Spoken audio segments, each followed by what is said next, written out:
les choses simplement, on a un certain nombre d'évolutions qui sont saluées par les premiers intervenants, la création du PEA-PME, l'évolution que je juge moi un peu timide, des règles d'assurance vie permettant de prendre des risques, et en même temps un certain nombre de questions sur le fait que les choses vont à la fois lentement, que les premiers résultats, que ce soit d'ailleurs sur le PEA-PME, ou sur l'évolution des contrats d'assurance vie témoignent d'une très grande prudence à ce stade des investisseurs, et puis de questions, on va dire, plus générales de la façon dont la fiscalité en France reste, pour certains intervenants, encore pas nécessairement parfaitement adaptée à la façon dont un responsable de PME, d'ETI fonctionne. Un exemple parmi ces doutes que je contesterai, mais que je vous laisserai contester en tant que ministre, j'ai entendu encore que le CICE était pas forcément la chose adaptée. J'ai encore entendu quelque chose de faux, qui est que les chefs d'entreprise devaient réclamer le CICE. Le CICE, c'est automatique. C'est une feuille du comptable. Si, je vous assure, c'est automatique. Le comptable qui fait vos comptes le fait valoir automatiquement dans la déclaration d'IS. Et ça dépend évidemment de votre situation de profit ou de pas de profit, c'est-à-dire d'étalement de la mesure sur plusieurs années. Mais il n'y a pas de nécessité de faire la démarche. Et par conséquent, il n'y a pas de complexité particulière à pointer. Pour autant, on continue, notamment, c'est vrai, de la part des représentants du MEDEF, d'avoir des récriminations sur ce système. C'est un exemple parmi d'autres qui ont été cités, mais je suis persuadée que puisque ce CICE nous coûte collectivement 20 milliards d'euros, auxquels il faut rajouter 20 autres milliards d'évolution fiscale décidées à la baisse pour les chefs d'entreprise et les entreprises en général, vous aurez à cœur, Monsieur le Ministre, de nous convaincre que c'est beaucoup plus fertile pour les PME et les ETI que certains continuent de le penser. Oui, merci Madame la députée, chère Karine. Merci Mesdames, Messieurs. Pardon d'être arrivé à un horaire n'a pas permis d'entendre le début de la discussion, mais j'ai eu un résumé, et de devoir vous quitter pour une réunion de ministres plus tard vers 10h45. Bon. Moi, je vais vous décevoir, je ne suis pas venu ici vous apporter des solutions. Moi, je suis venu ici chercher des idées. Très honnêtement, bon, chacun a son parcours personnel, je ne vais pas vous infliger le mien, mais on ne peut pas être spécialiste en tout. On a des responsabilités, c'est vrai, mais je crois que ce qui est nécessaire, c'est l'échange, c'est le retour d'expérience. Et je vais reprendre un certain nombre de points qui ont été évoqués ou de ceux que je souhaiterais voir évoluer. J'ai entendu à l'instant dire que le jour où il n'y aura plus d'assurance vie, ça ira peut-être mieux. Je ne suis pas loin de penser qu'effectivement les évolutions qui ont eu lieu sur l'assurance vie sont un peu à mi-chemin entre ce qui aurait peut-être été complètement idéal, mais c'est souvent comme ça dans notre société. Et puis, les premiers retours... Enfin, je suis très frappé par la lenteur, pardon d'être un peu décousu, mais je vais sortir de mon texte. Je suis vraiment frappé par la lenteur de la mise en œuvre de nos décisions. Il faut absolument que nous fassions l'effort, et ça c'est notre propre responsabilité.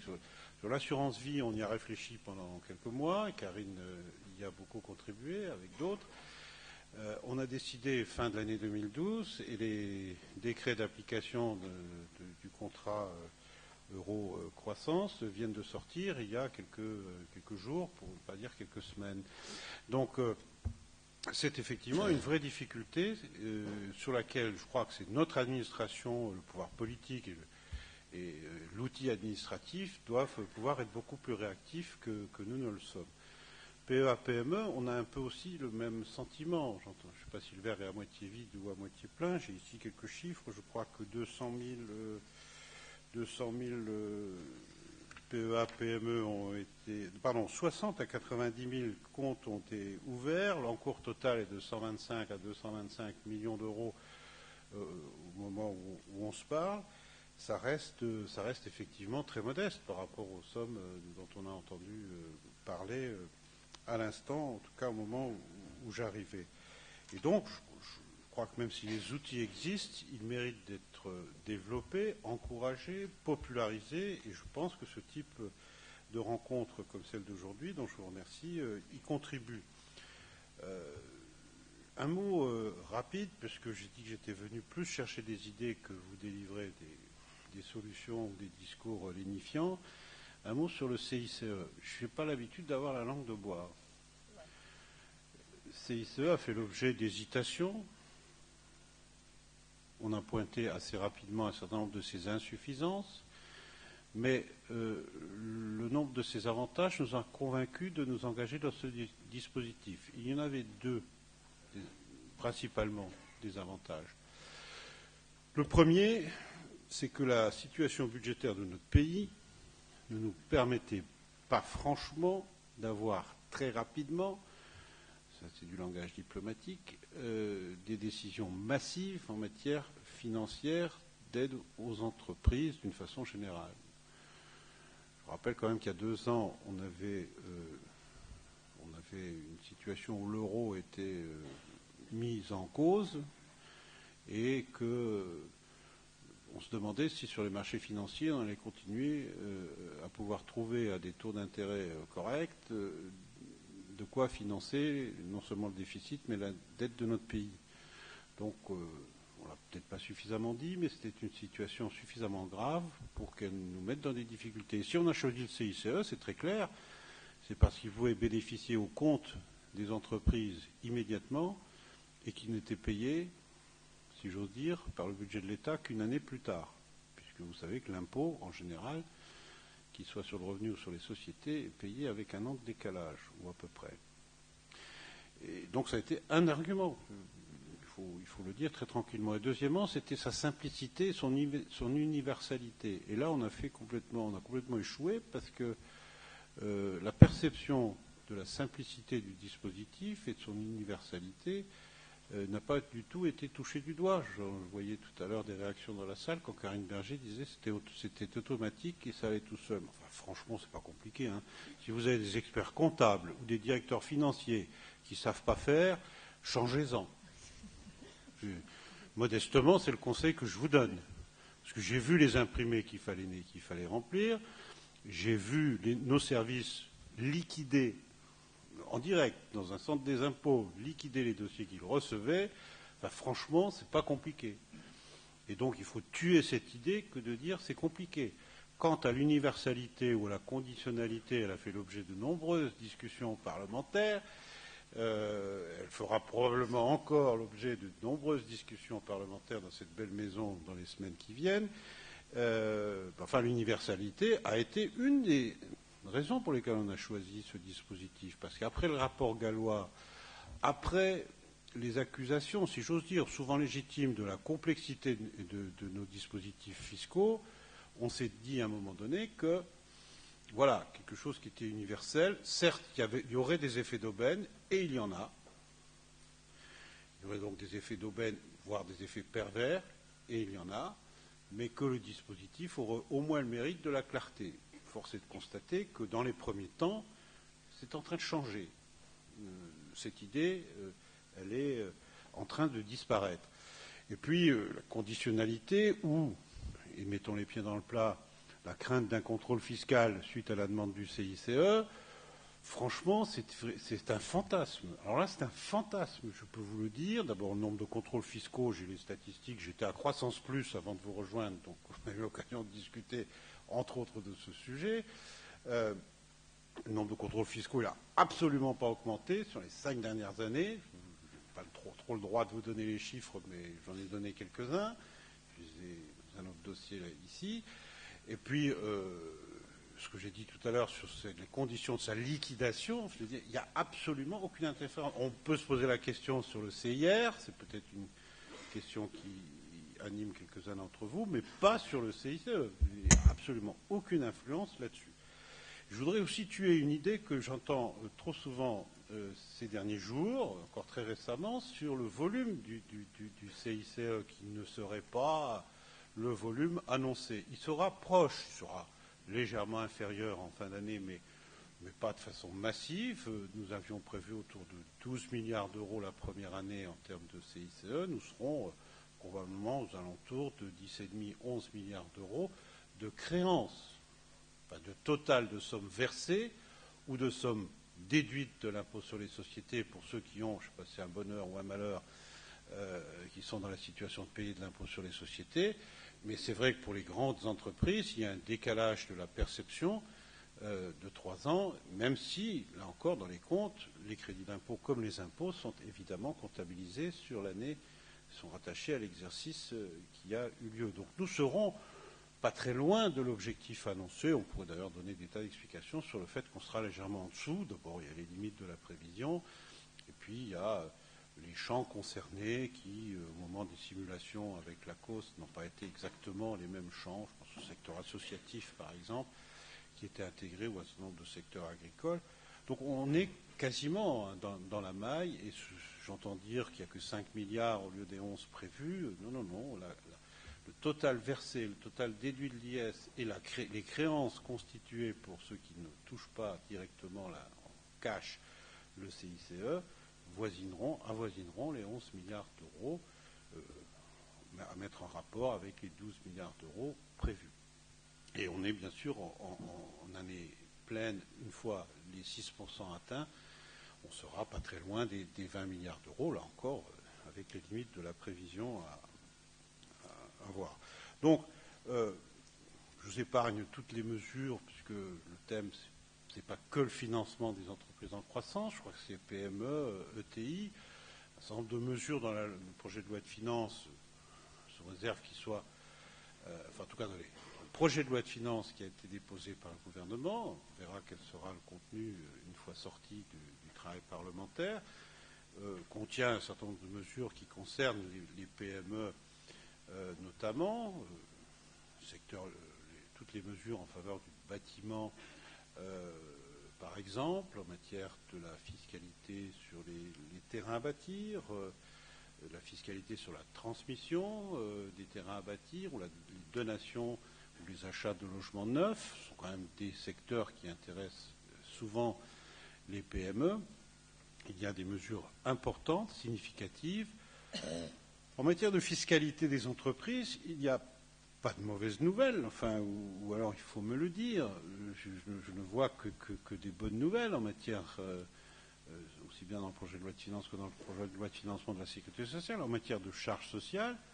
Les mesures prises pour gommer, par exemple, le différentiel entre les plus 20, moins 20 vont peser sur nos finances à hauteur d'1 milliard d'euros. Si elles pèsent sur les finances publiques, c'est qu'elles profitent forcément au secteur. Plus 20, moins 20, je crois qu'on est quand même dans les tailles d'entreprises qui peuvent vous concerner. Les allègements de cotisations sociales qui rentreront en vigueur le 1er janvier 2015 sont quand même importantes. Pour l'instant, dans un premier temps, pour les salaires inférieurs à 1,6 fois le SMIC, mais c'est quand même un effort qui pèse pour plusieurs milliards, 2,5 milliards de mémoire, sur les recettes de l'État, et iront jusqu'à des salaires, couvriront les salaires de façon dégressive ensuite, jusqu'à 3,5 fois le SMIC l'année suivante, si tant est, là encore, que le Parlement confirme ses engagements. En tout cas, celles qui concernent 2015 ont été votées au mois de juillet dernier, et le gouvernement, je parle en son nom, entend bien inscrire les mesures prévues dans le pacte de responsabilité dans les futures lois de finances pour les étapes prévues en 2016 et 2017. Donc voilà, moi je ne voudrais pas être beaucoup plus long. Je suis très désireux à ce que les dispositifs, même s'ils peuvent peut-être considérés comme insuffisants concernant les produits d'épargne d'assurance vie plus à destination des entreprises, soient promus. Je veux tuer une idée aussi. J'ai eu un entretien avec la Fédération française des sociétés d'assurance il y a quelques semaines, qui était censé rester confidentiel, et à la sortie duquel un journal a dit que je ne croyais pas. J'avais dit ne pas croire aux produits Eurocroissance. Non, j'avais dit, je les ai interrogés pour savoir quelle était leur perspective sur ces produits. On avait échangé sur la parution des décrets et sur la façon dont tout ça se mettait en œuvre. Je n'ai absolument pas dit que je n'y croyais pas. Au contraire, je suis très désireux. J'ai entendu tout à l'heure ce qui a été dit sur la part réservée à l'investissement dans les PME, sur l'abondante épargne, enfin, les abondantes disponibilités de l'assurance, et notamment du secteur de l'assurance, mais pas seulement du secteur de l'assurance vie d'ailleurs. Il y a d'autres secteurs de l'assurance qui disposent de fonds qu'ils doivent évidemment placer.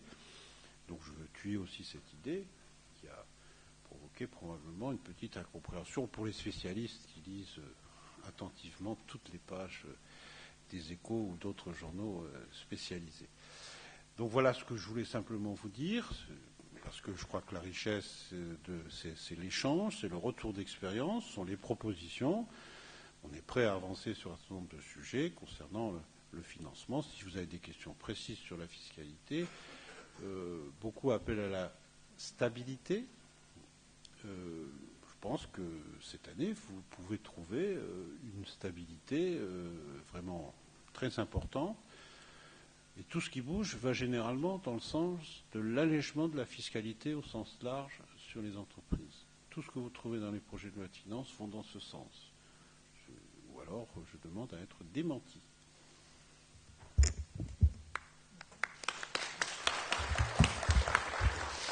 Merci beaucoup, Monsieur le Ministre. Je vais peut-être commencer par 2-3 questions qui me reviennent régulièrement aux oreilles du fait des échanges que j'essaye d'avoir de manière permanente avec les représentants des PME et des ETI.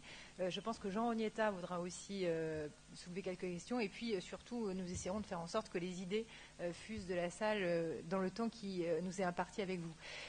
Une question qui a été soulevée d'ores et déjà dans la première table ronde et qui, je dois l'avouer, fait partie des sujets qui ont tendance à me faire hérisser le poil, c'est la question de l'ISF. Question de l'ISF qui est soulevée selon les interlocuteurs de manière extrêmement différente, puisque d'un côté nous avons un certain nombre, on va dire, de structures représentatives qui plaident pour une sortie de l'ISF d'énormément de choses, et notamment les structurations familiales. Et de l'autre, comme l'un des intervenants l'a rappelé, il se trouve qu'une grande partie du financement des PME, et notamment, on va dire, du capital risque ou capital développement, vient du fait qu'on a mis en place des mécanismes d'allègement de l'ISF liés au fait qu'on prenait des risques via les investissements et les financements qu'on prenait. Du coup, il y a une forme de tension entre les différents messages que l'on peut recevoir des responsables d'entreprise sur cette question de l'ISF. Est-ce que peut-être vous pourriez, à l'occasion des réponses que vous allez faire à l'Assemblée, repréciser la façon dont ce gouvernement voit le traitement de l'ISF dans les semaines et les années qui viennent. Puis le deuxième sujet, moi, qui me frappe toujours, qui me frappe d'ailleurs depuis que j'ai construit le rapport sur l'épargne que nous avions remis à l'ancien Premier ministre avec Dominique Lefebvre, c'est une autre forme de tension et au fond, permettez-moi, mesdames et messieurs, une petite schizophrénie entre, d'une part, une demande systématique de stabilité, que je partage, c'est-à-dire je pense que ne pas avoir de mesures dans la loi de finances 2015 qui porte sur une modification de la fiscalité des entreprises, c'est une excellente nouvelle. Et j'avais, parmi les recommandations qu'on avait fait sur le rapport épargne, on avait clairement dit que la stabilité fiscale pour les entreprises à horizon au moins du temps de la démocratie était quelque chose d'absolument indispensable. Mais de l'autre, il faut bien avouer que chaque fois que je rencontre des chefs d'entreprise, on me demande immédiatement des modifications fiscales qui vont plutôt d'ailleurs vers une baisse, encore que c'est assez compliqué. Et donc une forme, au fond, on va dire de tension entre ce qui me paraît être la première des choses, la plus nécessaire, c'est-à-dire la stabilité, et de l'autre, les revendications de réduction des prélèvements venant de la part d'un certain nombre de personnes. Donc, est-ce que vous pourrez nous préciser aussi la façon dont il faut lire l'absence de mesures fiscales dans le budget 2015 ? On avait été, il y a un an, dans cette salle particulièrement en avance sur les alertes qui avaient été données à Bernard Cazeneuve, votre prédécesseur, sur la question des modifications de la fiscalité des livrets d'épargne. Il se trouve que la suite des événements nous avait collectivement donné raison. Là, en l'occurrence, il n'y aura pas d'alerte à donner puisqu'il n'y a pas de mesure, mais est-ce qu'on peut quand même venir sur ce point de la stabilité? C'était les 2 points sur lesquels j'avais envie de vous entendre plus.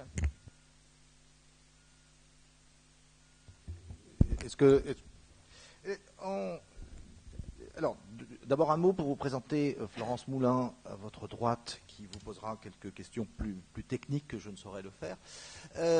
Pour ce qui, en vous entendant, Monsieur le Ministre, en vous entendant parler notamment de ce retard de déploiement des mesures qui ont été présentées ici l'année dernière, l'année dernière ou l'année d'avant, le CICE, le PEA-PME, le crowdfunding, le corporate venture et l'eurocroissance, pour faire simple.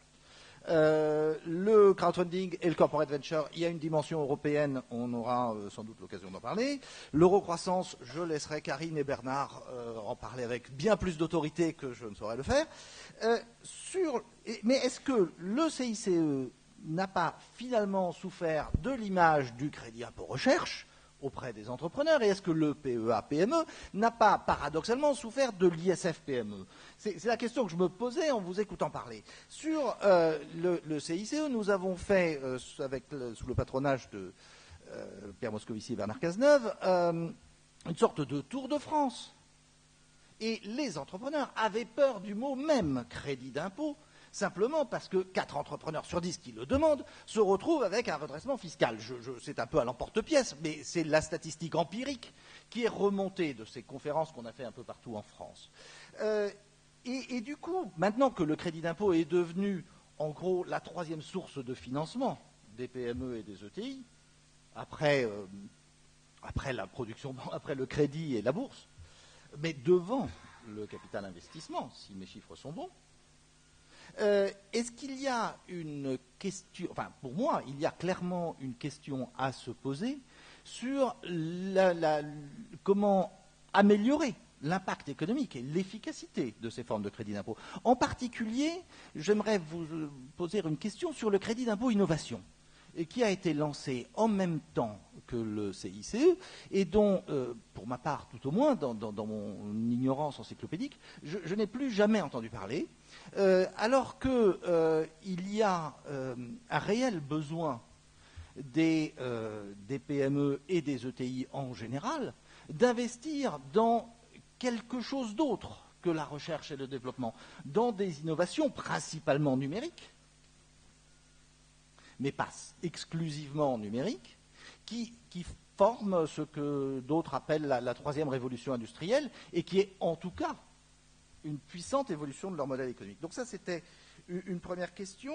Et sur le PEA-PME, on a entendu à la table ronde précédente plusieurs suggestions. Nous travaillons avec l'AFG. Paul-Henri, tu auras peut-être le temps tu voudras peut-être poser une question également, sur plusieurs mesures qui pourraient renforcer. Et pour moi, le principal risque, c'est que les intermédiaires financiers et les gérants de fonds ne jettent l'éponge très peu de temps après le lancement, finalement, simplement parce que dans l'imaginaire collectif, tout le monde se réfère à la dernière mesure fiscale juste avant en faveur des PME, et cette mesure fiscale portée par la loi TEPA offrait un avantage fiscal à l'entrée de 75%. Inévitablement, on s'est dit que l'adoption du PEA-PME allait être comparée à l'adoption de l'ISF-PME, alors que, bien évidemment, elle devait être beaucoup plus lente. Et que si on la compare à l'adoption des FCPI lancés en 97, on n'est pas si loin, on n'est pas si lent. Et donc, il y a cette idée de comment est-ce qu'on peut éviter le découragement pour laisser le PEA-PME prendre son ampleur. Voilà, c'était les 2 questions qu'à mon tour je voulais vous poser. Florence, je suis sûr que tu as des questions techniques. Alors, j'en ai trois principales. J'ai étudié évidemment toute la nuit le projet de loi de finances pour 2015. J'ai pas vu de dispositif spécifique dédié au financement des PME et de l'innovation, mais il y a eu quand même des annonces toutes récentes, notamment du président de la République sur ce sujet. Vous savez que le capital investissement aujourd'hui, c'est à peu près, en France en tout cas, 7 milliards d'euros de levée, une grande partie auprès d'investisseurs étrangers, une partie de plus en plus réduite auprès d'investisseurs personnes physiques. Et j'ai entendu il y a 15 jours 2 annonces, alors qui ne figurent pas dans le projet de loi de finances pour 2015, mais peut-être vous allez pouvoir nous dire à quel horizon et sous quelle forme. Donc 2 annonces. D'abord la création d'un nouveau véhicule de capital investissement, ce qui me semble tout à fait fondamental déjà en termes d'image, pour lancer un signe comme quoi la France est une terre d'accueil favorable, professionnelle, organisée, qui offre un nouveau véhicule, notamment pour les étrangers, et essayer de se battre contre la concurrence, notamment du Luxembourg, qui est de plus en plus forte. Et je crains que les chiffres de 2014 sur les levées de fonds en France traduisent cette concurrence. Donc savoir effectivement, est-ce que ce nouveau véhicule d'investissement va figurer dans le projet de loi de finances rectificative ? Quels sont les objectifs qui sont visés et quelles en seraient les caractéristiques ? Le deuxième sujet, c'est toujours pour rebondir sur effectivement les annonces du président. Il a été annoncé une réforme, notamment des FIP et des FCPI. Alors si j'ai bien compris, ce ne sera pas une réforme sur le régime fiscal, mais plus une réforme sur les contraintes d'investissement ou sur le mode de fonctionnement. Donc là encore, même si vous nous avez demandé de vous faire part de nos idées, je souhaiterais profiter de votre présence pour effectivement avoir quelques informations, évidemment, pour la salle qui, je pense, est très demandeuse.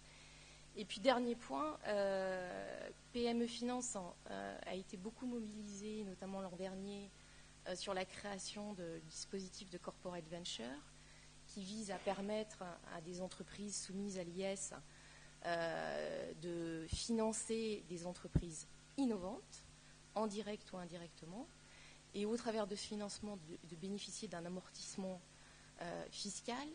Ce dispositif a été adopté l'an dernier, nous en étions ravis. Voilà, mais aujourd'hui, et vous le soulignez, Monsieur le Ministre, la lenteur fait qu'aujourd'hui ce dispositif n'est toujours pas rentré en vigueur. Certes, il dépend aussi de Bruxelles, mais on voulait savoir si vous aviez des informations à nous donner sur dans quel timing est-ce qu'il devrait rentrer en vigueur. Voilà. Karine, puisque nous donnons la parole à la salle, je propose de commencer. Pardon, Monsieur le Ministre, excusez-moi. Oui. Non, pour qu'on ne soit pas trop contraint, de m'imposer, mais franchement, j'ai une contrainte horaire impérative. Je voudrais commencer à répondre, puis bien sûr, on pourra poursuivre en essayant d'éviter d'être trop long.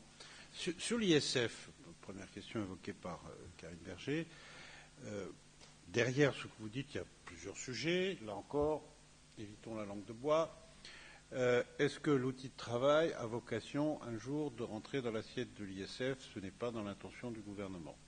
Parce que je sais que la crainte existe de voir progressivement une évolution dans ce sens. Ce n'est pas la volonté du gouvernement. Bon. Encore faut-il que ce soit l'outil de travail.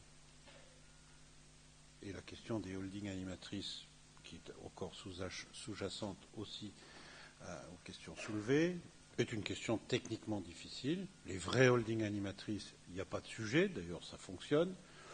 Il y a des sujets sur l'évolution dans le temps, de la composition du capital de certaines holdings qui contiennent des choses animatrices et des choses moins animatrices.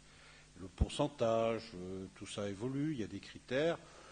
Et je connais l'historique de l'instruction fiscale qui a été prise, pas prise, en cours de gestation, contestée. Bon, il y a un travail qui se poursuit, je crois encore que Pierre Collin, ici présent, membre de mon cabinet, et celui de Michel Sapin, travaille avec les gens qui légitimement nous interpellent sur ce sujet, que nous devrions aboutir prochainement à un texte, à une instruction en tout cas, qui doit respecter la volonté du législateur. Je ne souhaite pas forcément devoir légiférer sur ces sujets, mais si on veut aller au-delà de la volonté du législateur, ce n'est pas l'administration fiscale ni le ministre qui, par une instruction, pourrait contredire la volonté du législateur. Le député, j'étais encore député il n'y a pas très longtemps, et je ne vais pas vous dire le contraire de ce que je disais il y a 6 mois. Donc nous allons préciser ces choses, mais il n'y a pas de sujet de déplacement de ce principe que l'outil de travail, quand c'est vraiment un outil de travail, par contre, comme le législateur, comme l'administration et comme le ministre, a toujours ce souci d'éviter les effets d'aubaine ou les effets pervers ou le contournement de la loi par des dispositifs malins ou intelligents, que personne n'y voit une agression, qui ferait en sorte que, voilà, qu'on ne respecte pas l'esprit du législateur. À ce propos, par exemple, j'entends bien que, par exemple, quelqu'un qui vend une entreprise qui, à un moment donné, se retrouve à la tête de liquidités avant même qu'elle soit réemployée, peut se retrouver dans une situation où l'ISF devient pesant. Peut-être faut-il aménager ce délai de réemploi des fonds. Il y avait des dispositifs existants. On peut imaginer qu'on avance aussi sur des dispositifs de période transitoire où ce qui était l'outil de travail et non assujetti à l'ISF, qui de façon temporaire et forcément très limitée dans le temps, puisse se retrouver au travers de placements assujettis à l'ISF, on peut essayer de regarder ce type de disposition avec ouverture et esprit d'initiative. Concernant la stabilité, c'est évidemment quelque chose qui taraude l'esprit des législateurs et des gouvernements. Nous sommes en train de travailler avec le Premier ministre sur la forme de ce qui pourrait constituer une charte de bonne conduite, le mot est maladroit, mais enfin de comportement par rapport à ce principe de petite rétroactivité, de non-rétroactivité, etc. Il y a des freins et des handicaps. Entendez parler de la retenue à la source, par exemple. Mais c'est vrai que cette affaire de l'impôt payé avec une année de retard est un vrai sujet qui nous interpelle tous, parce que ce qui est perçu parfois comme de la rétroactivité n'en est pas une. Enfin, comment voulez-vous faire? Alors que la loi de finances, en fin d'année, fixe les modalités du paiement de l'impôt, alors qu'on est quasiment à la fin de l'année, de l'exercice en ce qui concerne les entreprises, souvent, et de sommes qui doivent être payées l'année suivante. C'est perçu comme une rétroactivité, ça n'en est pas une. Je ne peux pas faire autrement dans l'état actuel des choses. C'est pour ça que j'étais de ceux, actuellement non suivis majoritairement, qui plaidaient pour des formes de retenue à la source beaucoup plus marquées. Mais les difficultés, parce qu'il y en a, techniques, parfois des difficultés que posent certains en termes de principe, ont fait que ces dispositions, pour l'instant, n'avancent pas suffisamment. Donc moi, je reste prudent par cette affaire de stabilité fiscale. J'observe d'ailleurs que l'instabilité fiscale, c'est ce que disait à peu près Karine tout à l'heure, l'instabilité fiscale, quand elle va dans l'autre sens, elle n'est jamais contestée. Et Madame la députée, je ne vais pas vous donner de mauvaises idées pour mettre mal à l'aise le gouvernement, mais j'observe par exemple que beaucoup de dispositions ont été appliquées par voie d'instruction avant même que le législateur n'en ait été saisi. Et je veux citer, j'en profite pour rappeler, que le dispositif sur les plus-values des valeurs mobilières a été appliqué au moins 6 mois avant que le législateur n'en ait été saisi. Je ne parle même pas du délai après lequel il ait eu à l'approuver. Et là, ça n'a choqué personne. Sauf quelques députés qui ont dit mais les dispositifs de raccordement ont été d'ailleurs généralement pris eux aussi pour éviter que certains se retrouvent coincés. Alors on trouve toujours des gens, il y a et nous, parce que alors, nous on était encore 8 jours avant la mise en œuvre. Le vieux matheux que je suis dit que quand on passe d'un État à un autre, il y a forcément à un moment donné une frontière. Et ma femme dit toujours, je comprends pas, il pleuvait à tel endroit et 100 mètres plus loin, il pleuvait plus. Ben, il y a bien un moment donné où ça s'arrête, la pluie. Donc, où la machine à laver qui ne marche plus, on dit, mais je comprends pas, hier elle marchait encore. Ben, oui, effectivement. Bon, donc, les plus-values des valeurs mobilières d'ailleurs, ça a été pareil. Des valeurs immobilières, pardon, ça a été pareil, sinon pire. Et le régime fiscal, c'est pour ça que je tiens à en parler, le régime fiscal des plus-values des valeurs mobilières n'a jamais été aussi favorable qu'aujourd'hui. Jamais. Avec les deux systèmes incitatifs et le système de droit commun, vous avez au bout d'un an, parfois, au pire de 2 ans, des abattements qui atteignent quasi immédiatement 50%. Parce qu'on nous parle souvent du taux, on nous parle rarement de l'assiette. Et l'abattement sur les plus-values des valeurs mobilières, qui va jusqu'à 85%, si ma mémoire est bonne, est obtenu souvent après des délais relativement courts et au pire, au bout de 8 ans. Là, ça n'a choqué personne que ça soit appliqué le lendemain du discours du président de la République. Sauf quelques députés. Sauf quelques députés, et encore une fois légitimement. Donc, je demande un peu de mesure et de raison par rapport à cette question de la stabilité fiscale. Franchement, et je ne vous le dis pas parce que je défends ma chapelle, mais je défends aussi mes contraintes budgétaires, hein, c'est aussi mon job. Et donc, il faut avoir un peu de mesure. Hurler à l'instabilité, alors qu'on a quand même des exemples massifs, parce que la question des plus-values des valeurs mobilières, il ne s'agissait pas de 100 millions d'euros, hein, ni même de 500. Hein. Et passer le milliard allègrement. Bon, un peu de modestie. Sur le CICE et le CIR, la comparaison que vous faisiez est sans rapport. Je vais encore une fois essayer de... Mais dans l'esprit. Je veux m'en expliquer ici. Le CIR est un dispositif que le membre du gouvernement que je suis se doit de dire qu'il est sacralisé. C'est la volonté du président de la République, c'est le discours du président de la République, c'est la position du gouvernement. Il est néanmoins sujet à des remarques, pour ne pas dire des critiques, dans un certain nombre de ses dispositions. Notamment la question des filiales, du plafond de 100 millions au niveau de la holding, au niveau des filiales, notamment au sujet de l'emploi de sous-traitants et qui bénéficie, si c'est le sous-traitant, si c'est l'ordonnateur, etc. Il y a ce nombre de questions qui sont soulevées, je dois dire légitimement, souvent par des parlementaires. Donc, la volonté du gouvernement est de dire c'est un dispositif auquel nous n'entendons pas apporter des modifications. Mais c'est la position du gouvernement. Mais je pense que nous n'arriverons à faire partager cette position que dans la mesure où le contrôle existe. C'est au moins la première des conditions. Ce ne sera probablement pas suffisante, mais elle est nécessaire. S'il n'y a pas ce contrôle, parce que c'est bien de la recherche, c'est bien éligible au crédit d'impôt recherche, qui est quand même massif en termes de créances, hein. On est à des sommes qui dépassent les 5 milliards d'euros, pas rien, c'est qu'il y a un contrôle. Et ce contrôle, il n'est pas fait par Bercy. Il consiste à avoir la ressource, parce que l'inspecteur des impôts, ce n'est pas lui qui va dire ça c'est de la recherche, ça c'est pas de la recherche. C'est souvent le ministère de l'Enseignement supérieur ou d'autres ministères qui donnent la validation pour dire cette dépense est effectivement éligible au crédit impôt recherche.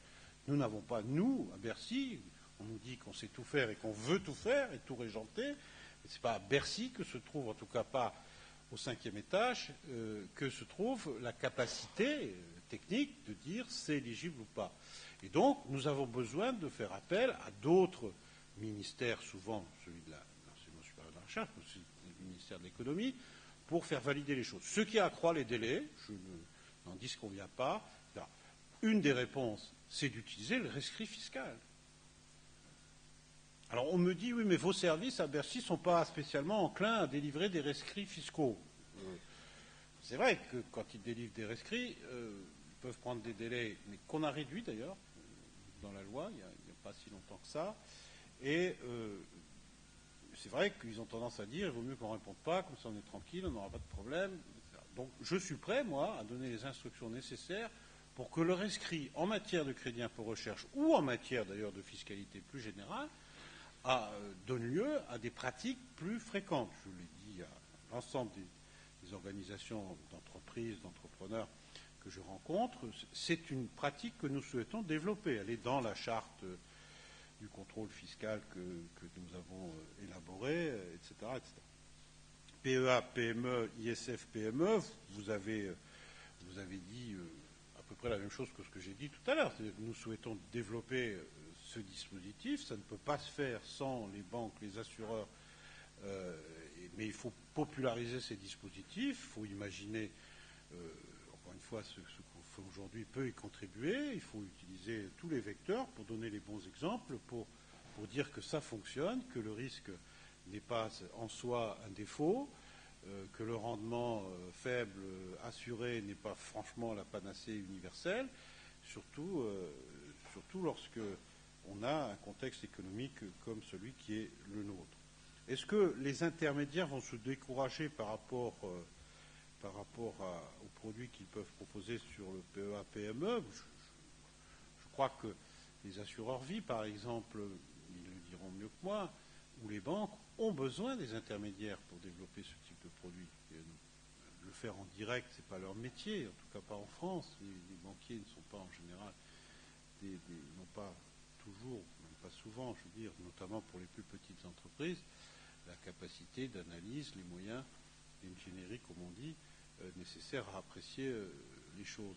Donc, je crois qu'il faut des intermédiaires financiers. Alors, il en existe, on les rencontre assez souvent, et je pense qu'il faut les encourager. Les questions précises que vous avez posées, madame, ne trouveront pas forcément réponse auprès d'un ministre un peu fatigué, surchargé, et qui a des centaines de sujets à traiter. Je suis désolé, j'ai dit que j'étais plus venu chercher des suggestions plutôt que d'apporter des réponses. Sur les FIP FCPI, il me semble que là encore, en évitant les abus ou les comportements interrogatifs, il y a eu notamment sur certains FIP, je crois, quelques rapports qui ont contesté le bon fonctionnement. Il n'y a pas toujours que des bêtises dans les rapports, même s'ils sont faits par l'Inspection générale des finances ou la Cour des comptes, hein, ils contiennent parfois aussi des fonds de vérité. Donc là aussi, le législateur est souvent, pardon, de m'y substituer, je n'y suis plus, mais en tout cas, l'expérience que j'ai vécue nous montre qu'il est toujours difficile, entre la simplicité et le contrôle pour éviter les abus, et toujours une vraie difficulté. Je crois que nous avions quand même levé un certain nombre de contraintes en termes de délai d'investissement dans les FIP ou dans les FCPI qui allaient dans le sens qui était souhaité par les professionnels de ce secteur. S'il fallait aller plus loin, on peut voir en travaillant avec les parlementaires ou avec mes services, étudier toute suggestion pour pouvoir avancer. Sur le corporate venture, comme on dit, et le fait que des grandes entreprises qui investiraient auprès de PME puissent avoir des délais d'amortissement plus favorables. Je me souviens de cette disposition, mais je suis à peu près comme vous, je n'en ai plus entendu parler depuis. Et donc, je vais effectivement demander à ce que sur ce point, on me fasse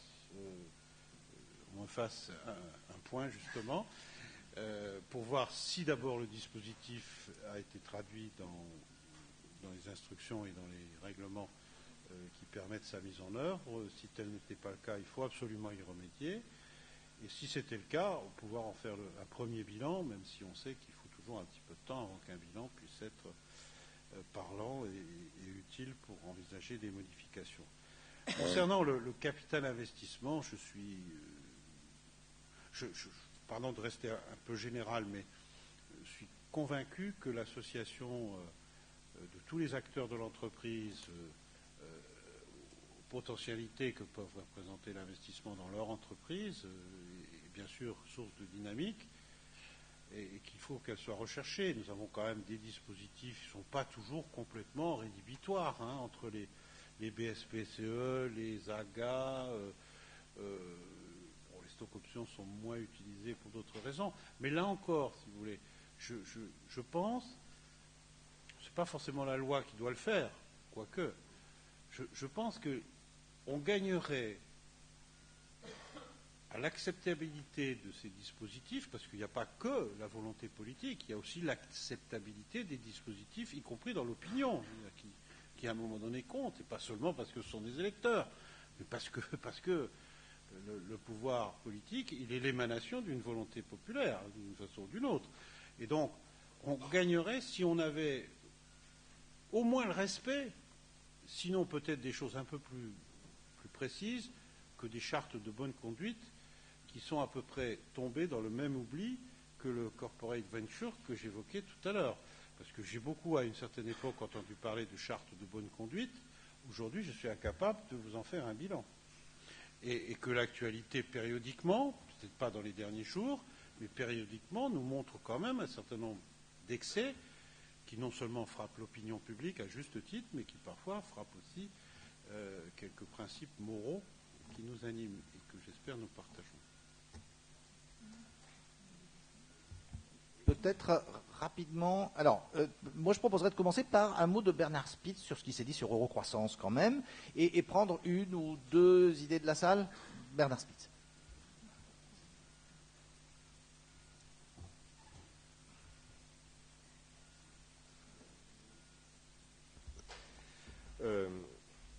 Vous avez évoqué au début de votre intervention un fait anecdotique et sur lequel je voudrais juste publiquement, puisque vous l'avez évoqué publiquement, dire les choses. Effectivement, vous n'avez jamais fait part de la moindre scepticisme sur l'eurocroissance et c'est un point commun entre nous. Je n'ai jamais fait part du moindre scepticisme sur l'eurocroissance.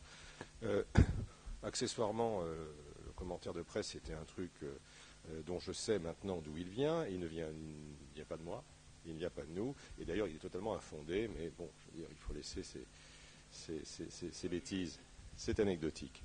La réalité, c'est, vous l'avez dit vous-même, et vous avez eu, je pense qu'il faut dire, le fair play de le reconnaître, le fait que, pour des raisons qui sont ni de votre fait ni du mien, la mécanique institutionnelle administrative prend du temps, et que donc, effectivement, les décrets sortis sur l'eurocroissance ne l'ont été que très récemment, mais ils le sont, donc positivement. Et ce que je disais avant que vous arriviez, c'est que d'ores et déjà, les premiers produits d'eurocroissance seront disponibles sur le marché au tout début de l'année prochaine. Et si quelques investisseurs avisés, bien beaucoup connaisseurs du produit, voulaient vraiment absolument avoir leur contrat avant la fin de l'année, je pense qu'on pourrait arriver à trouver des entreprises qui le feront. Donc, c'est quand même des délais très réactifs si on tient compte de toute la chaîne d'informatique, de formation juridique et autres qu'il faut mettre en place à partir du moment où les décrets sont signés. Quant au contrat de génération, il y en a déjà disponible sur le marché. Donc je pense qu'il y a vraiment un effet de réactif. Et donc c'est pour dire que moi, en ce qui me concerne, je pense que c'est un élément important. On vit une année de transition puisqu'il a fallu passer des idées à la pratique. L'année prochaine sera la pratique. L'année précédente fut l'année de la réflexion. Et on mène de concert le plus rapidement possible et du mieux possible cette année de transition. Voilà ce que je veux dire. Isabelle de Bayenx, puis monsieur.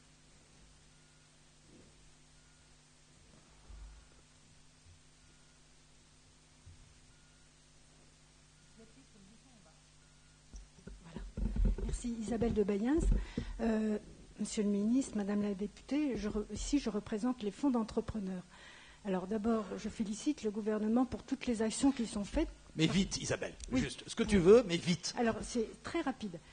Le but, c'est de drainer, on est bien d'accord, de drainer les fonds des particuliers vers les PME, pour le financement des PME.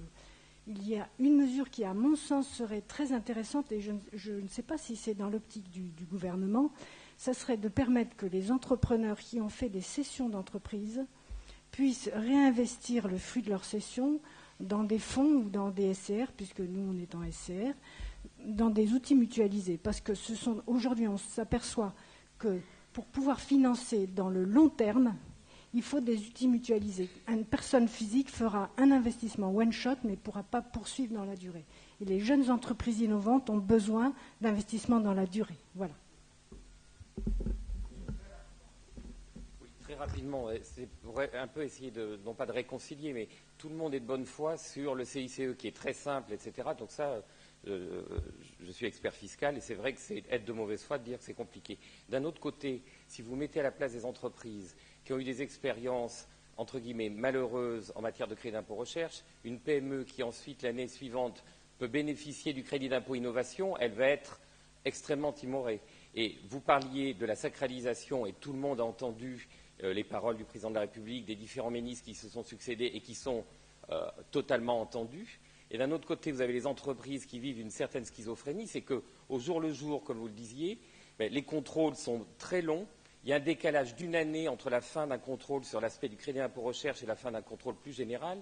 Et donc, ça met les entreprises dans une situation, elles se disent, on entend des bonnes paroles, et y compris une disposition dans le projet de loi de finances qui a été présenté hier sur le CIR pour les DOM, où on augmenterait éventuellement le taux pour les DOM. Donc, les dispositions, l'année dernière, crédit d'impôt innovation, augmentation du taux pour le CIR pour les DOM, sont excellentes. Et à côté de ça, vous avez des PME, en parlant des PME, qui vivent quand même des contrôles qui sont de plus en plus accrus, ce qui est normal, puisque c'est de l'argent public. Comme vous l'avez dit, Monsieur le Ministre, c'est normal qu'on contrôle. Et donc, pour conclure pour conclure, il y a eu une instruction fiscale assez technique qui a été prise il y a 2 ans, et les contrôles sont devenus d'une complexité terrible, notamment pour les PME. Et donc les PME, on peut comprendre que par un espèce de fantasme que vous dites, elles se disent le CICE, où c'est compliqué, où ça va m'entraîner un contrôle fiscal, ce qui n'est pas nécessairement le cas. Et sur le CIR et le crédit d'impôt innovation, je ne vais pas y aller parce que je risque quelque chose que j'ai connu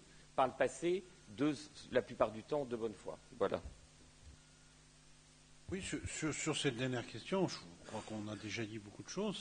Je suis prêt à ce qu'on continue à travailler pour essayer de simplifier les choses, mais reconnaissons encore une fois que la soutenabilité de la sacralisation du CIR passe par la bonne validation qu'il est utilisé, ce pourquoi il a été créé. Quant au crédit impôt innovation, je n'ai pas répondu tout à l'heure à votre interpellation. Oui, ça fait partie des choses qu'il faut peut-être maintenant, il est urgent d'en faire un bilan. Je ne sais pas si l'Assemblée, qui a aussi ses moyens d'expertise, elle le fait sur d'autres sujets, pourrait peut-être se pencher sur cette question et quel a été le résultat de ce crédit d'impôt innovation. Madame, vous avez soulevé un sujet que j'avais un peu évoqué, je crois, tout à l'heure, en disant qu'effectivement, la cession d'une entreprise, parfois même au moment d'un départ en retraite, pas seulement, fait qu'on a parfois une période intermédiaire. Moi, j'avais évoqué cette question en ce qui concerne le temps. Vous l'évoquez aussi dans